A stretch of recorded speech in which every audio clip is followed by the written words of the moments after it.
Hey there, quirky folks! I am your host, Anna, and with the arrival of Avatar 2, we're going to dive deeper into Pandora and the cultures of the Na'vi people.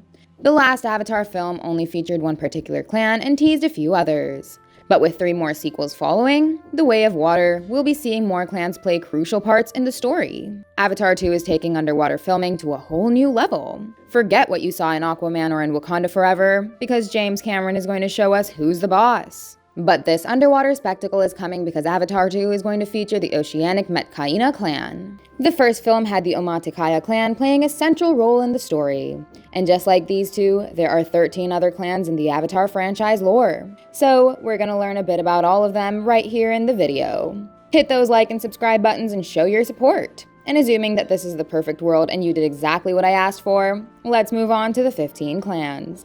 I'm obviously gonna start with the Omaticaya clan. As we saw in the first Avatar movie, this is the Na'vi tribe of the forest. Omaticaya basically means the blue flute. These are the blues who share a deep connection with the forest, and they form bonds with several creatures around them. They initially lived in a 20,000-year-old home tree in one of Pandora's biggest jungles. But after their home was destroyed by Colonel Quaritch and his men, Jake Sully led the clan to a living area near Hell's Gate, where the clan waited to claim a new home tree for themselves. Jake became the 6th Turok Maktu in history by bonding with the giant red Turok, and you'd be surprised to know that this clan now has 3 out of the 6 Turoks. And 2, the first Turok Maktu also belong to this group. Being the forest people, the Omaticaya are spiritually connected to the habitat as it allows them to connect to their deity, Ewa. These people are known for their brilliant textiles and weaving skills. They weren't the first clan to make contact with humans, but they were the ones who first established peaceful negotiations with them. Now, before I move on to the others, I must tell you that I might butcher a few upcoming name pronunciations. Many would do the same because these names just aren't normal. Having said that, clan number 2 is the Omaticaya clan. This is the oceanic Na'vi clan located on Pandora's reef. They will be featured quite heavily in The Way of Water, as Jake and his family will be forced to leave their home. They'll go out and explore different regions of Pandora until they end up with the sea people of Omaticaya. As you may have noticed by now, this clan has a close relationship with water, just like the Omaticaya did with the forest. It is led by Tonowari, who is played by actor Cliff Curtis, and his wife is Ronal, who is played by Kate Winslet. Tonowari and Ronal allow Jake and his family to stay with their people along the shores of the Pandoran oceans. While clans like Omaticaya and Olanji ride dire horses, the Omaticaya bond with waterborne creatures called Elus. They use these creatures to glide across the Pandoran oceans. And they have close relations with whale-like sea creatures called the Tokens. Next up, another crucial clan of this lore is the Olanji clan. This clan wasn't mentioned by name, but we saw a small glimpse of them in the first film. Jake and Co united several clans to fight the humans, and they were among the ones who joined. Their people ride dire horses, who are pivotal to their nomadic way of life. We saw many of them alongside Norm Spellman as they charged into battle against the humans on their dire horses. They are also forest people who usually follow seasonal migration. They find new places to stay after certain periods of time. But we shouldn't expect to see further exploration of their clan in Avatar 2. Up next there is the Tyranji clan. Again, this clan wasn't mentioned by name in Avatar, but its people were shown when Turok Maktu, aka Jake Sully, called them into fight. They live in the Eastern Seas cliffs. While the Olanji people bond with dire horses, the Tyranji people formed their Sehelus with the flying Ikrons. So, they provided quite a bit of air support in the final battle of Avatar 1. But it's interesting that the Tyranji people are also known for their swimming skills. So maybe they could bring them into play in Avatar 2. But I highly doubt that. For the next clan, we've got the Takami clan.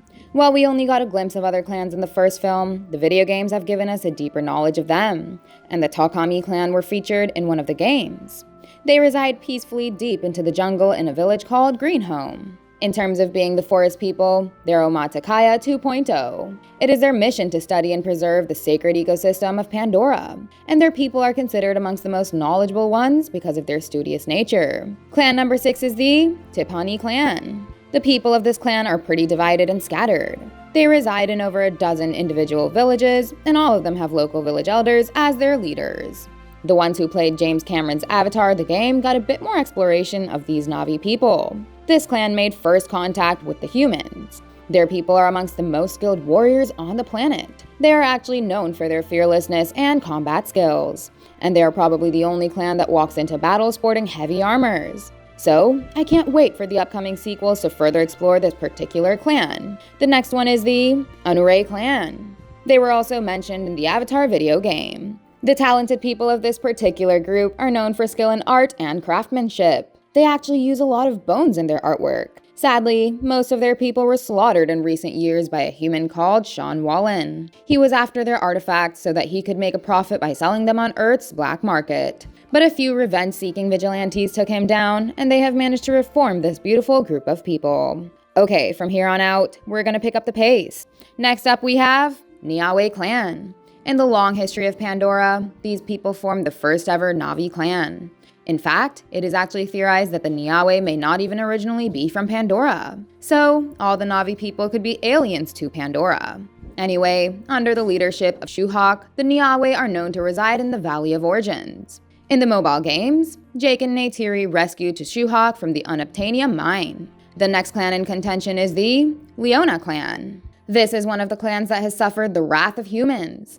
They were featured in James Cameron's Avatar the Game and lived in poor, arid conditions near human factories. Not much is known about this clan. In fact, only one hunter of this clan called Tassoon was seen in the game. Clan number 10 is Hulanta clan. They are from the Avatar Reckoning mobile game who are considered as a wetlands clan. They are experts in pottery and weaving, and I feel that they should probably be teased or mentioned in Avatar 2 as they consider water to be sacred. Even their symbol is water. So, I bet they may show up in Avatar The Way of Water. Now number 11 is the Omaticaya clan. The people of this group were mentioned in Avatar's Activist Survival Guide.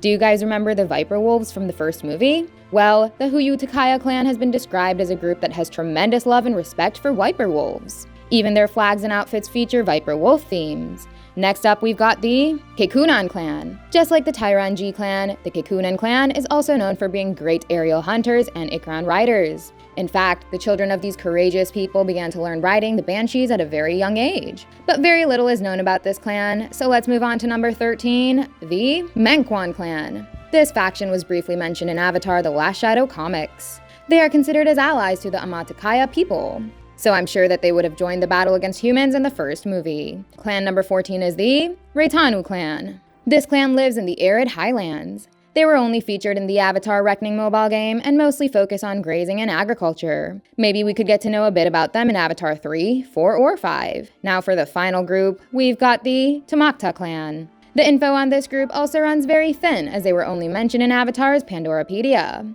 And they are described as people who love and respect Banshees. The Banshees also serve as the iconography to represent them. After Avatar The Way of Water, it will be interesting to see which other clans will be featured in Avatar 3, The Seed Bearer, Avatar 4, The Tolkien Rider, and Avatar 5, The Quest for Eywa. How excited are you for the upcoming sequels? And did you like our explanation of all 15 Pandoran clans? Show your support if you did. Goodbye, and I'll see you in the next one.